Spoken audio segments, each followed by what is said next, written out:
8 heures le matin, je m'assoyais au bureau. OK. J'arrêtais pour l'heure du dîner, puis j'arrêtais pour 5 heures après ça. Puis les fins de semaine, on partait en camping. Fait que, C'est bon. Madame Pelletier. bonjour. Bonjour. Lors de votre mandat à la présidence, quel événement vous a le plus marqué ou que vous êtes la plus fière? Évidemment, c'est le rallye international de 2002. C'est un rallye qui a laissé sa marque au sein de la Fédération québécoise, mais aussi au sein de la Fédération internationale. Ce rallye-là, ça a été 3 ans de travail. Je m'étais engagée face au conseil d'administration au moment où j'ai été élue à la présidence en 1999, si on obtenait le rallye international, de le réaliser.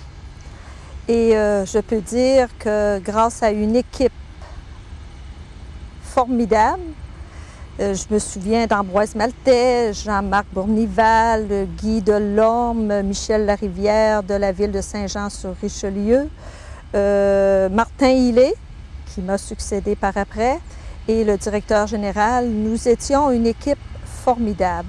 Ça a été un comité restreint qui a travaillé pendant près de 3 ans à la réalisation de ce rallye-là. Et à ça s'est ajouté par la suite les bénévoles de toutes nos associations régionales. Sans eux, là, je me demande qu'est-ce qu'on aurait pu faire. Et sans compter les autres bénévoles qui ont donné du temps et du temps pour faire de ce rallye-là un événement, on pourrait dire, c'est presque une page d'histoire aussi pour la Fédération québécoise. Oui, parce que sans le bénévolat, un événement comme ça, c'est impossible à réaliser. Impossible, impossible. Faut pas compter son temps, faut pas compter ses heures et surtout quand on pense à la température qu'on avait eue dans les semaines qui ont précédé le rallye international, je pense qu'il y avait de quoi s'arracher les cheveux. On parle de bénévolat. Justement, en tant qu'assumer la présidence au sein du conseil de la FQCC, ça demande un nombre d'heures épouvantable. Qu'est-ce que ça vous a apporté personnellement? Pourquoi qu'on fait ça? Bien, je pense que on fait ça, c'est un défi personnel en partant, mais je vous dirais que quand j'ai siégé au conseil d'administration à compter de 1993, jamais il m'était venu à l'idée qu'un jour, j'assumerais la présidence de la Fédération. Je ne vous dis pas que c'est une erreur de parcours, loin de là. Je suis très heureuse de mes 4 années à la présidence. Je suis heureuse de l'expérience acquise, du défi que j'ai dû relever parce que, vous savez, quand on est une femme, même dans un milieu de travail, c'est pas toujours évident d'occuper un poste supérieur. Mais ce qui m'a plu le plus là-dedans, je vous dirais, c'est le contact humain. J'ai rencontré des gens de partout au Québec. Je connais toutes les régions. J'ai créé des liens d'amitié avec une quantité de gens. Et même si j'ai quitté, ces gens-là me sont restés fidèles. Je me suis restée attachée à eux. C'est toujours un grand plaisir de les rencontrer. Et ça a été la même chose aussi sur le plan international. J'ai encore des amis qui m'écrivaient tout récemment de la Belgique, j'en ai qui m'écrivent de la France, j'en ai des nouvelles du Portugal. Donc, ce sont des liens qui se sont créés et que je n'aurais pas eu la chance de connaître si je n'avais pas été à la présidence de la Fédération. Donc, c'est un enrichissement à bien des points de vue. Justement, présidence de la Fédération, vous êtes une femme? C'était pas un précédent à la FQCC? Oui, c'était un précédent. J'ai été élue, moi, en 1999, donc j'étais la première femme après 33 ans d'existence. Le défi était d'autant plus grand. Mais comme je suis une femme de rigueur au travail, je peux vous dire que j'y ai mis tout mon cœur et je n'ai pas compté mes heures et encore moins mes kilomètres. Et côté international, première femme également? Côté international aussi, première femme, la Fédération internationale existe depuis 1933. J'ai été élue au conseil en 2002 et là aussi, c'était une première. J'ose espérer que autant à la Fédération provinciale qu'à la Fédération internationale, on n'attendra pas de nombreuses années avant de réélire une femme.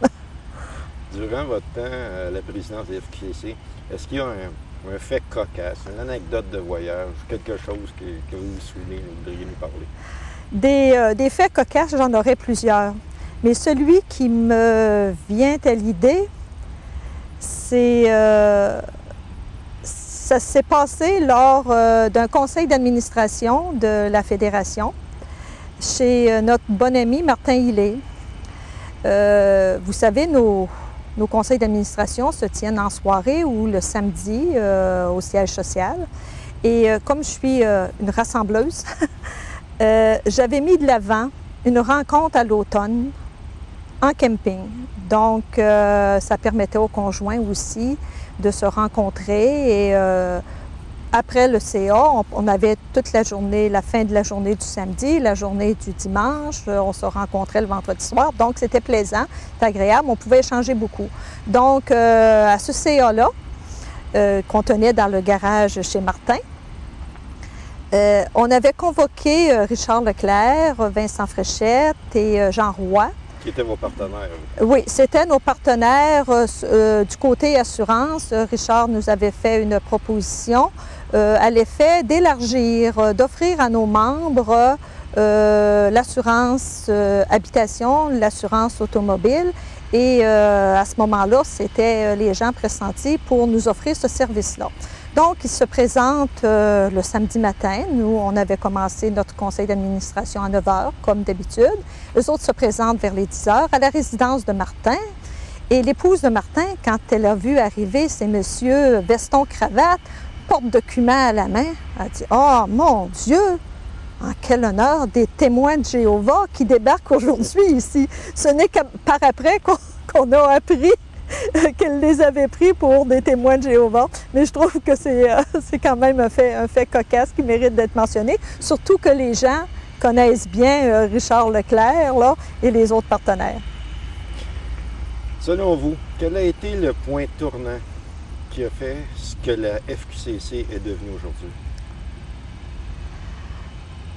Vous savez, la Fédération a connu quand même des années difficiles dans ses débuts de 67 à 77.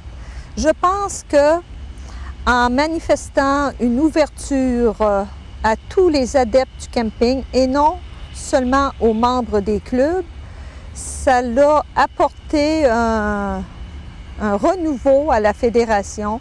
Les gens se sont sentis accueillis.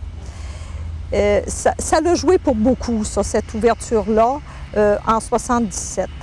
Mais graduellement, on s'est toujours posé la question, et c'était dans mes objectifs aussi, en prenant la présidence en 99, de préparer la relève. Et préparer la relève, ça veut dire accueillir des gens, accueillir des plus jeunes.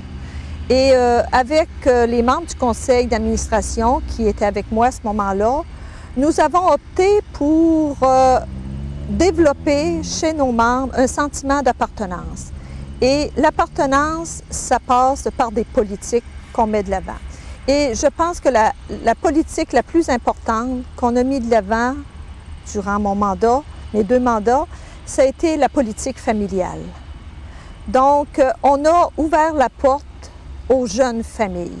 Parce que vous savez, camper, on dit c'est beau, on est en plein air, mais il y a aussi des coûts qui se rattachent à ça. Et pour une jeune famille, participer aux activités de la Fédération, ça pouvait devenir onéreux. Donc, en optant pour une politique familiale, la Fédération a accepté de débourser certains frais financiers qui ont permis aux familles de participer davantage aux activités de la Fédération. Et quand je regarde l'air d'aller de mon successeur, Martin, et de son équipe, je me dis, on avait visé juste parce qu'ils ont élargi cette politique familiale. Et si vous campez, vous êtes en mesure de constater qu'il y a de jeunes familles de plus en plus qui participent aux activités. Et je me souviens qu'il y a certains présidents de région qui me disent « Lise, on a 70 jeunes d'inscrits au rassemblement. On en a 65 d'inscrits au rassemblement. » Donc, ça veut dire que les gens se sentent chez eux à la Fédération. Et j'espère qu'on va continuer dans ce sens-là. Vous parliez de sentiment d'appartenance, je pense que vous aviez même un slogan à l'époque. Oui, la première année, notre slogan, c'était « La Fédération, ma Fédération ». Parce qu'il ne faut pas oublier que la Fédération, elle existe grâce à nos membres et elle existe pour les membres. Donc, il ne faut surtout pas oublier ça. Même si on a une vision élargie, puis on dit on est en pleine croissance, la croissance, elle vient d'où? Elle vient de la participation des membres. C'est sûr que chacun y trouve son compte. Il y en a qui sont chez nous pour les assurances, il y en a d'autres qui sont chez nous pour les voyages, il y en a qui sont pour les activités hors saison, les activités en saison, mais il y en a pour tous les goûts. Et avec les services que la Fédération offre, bien, chacun y trouve son compte. En terminant, Mme Pelletier, que souhaitez-vous à la FQCC pour ses 40 ans? Ah, je lui souhaiterais sûrement encore 40 ans. Je serai plus là probablement. Quoique l'âge de vie maintenant est prolongé, mais 40 ans, c'est des belles années pour la Fédération et j'espère que la Fédération va continuer de se développer, qu'elle aura une vision assez large du monde du camping. Parce que vous savez, gérer une croissance, c'est beau, mais gérer une décroissance, ça peut devenir difficile aussi. Mais il ne faut pas qu'on oublie qu'à la base, il y a les membres. Cet organisme-là existe par les membres, grâce à eux et pour eux. C'est, en fin de compte, c'est ma façon de voir les choses. Merci beaucoup, Mme Pelletier. Ça m'a fait plaisir. Bon.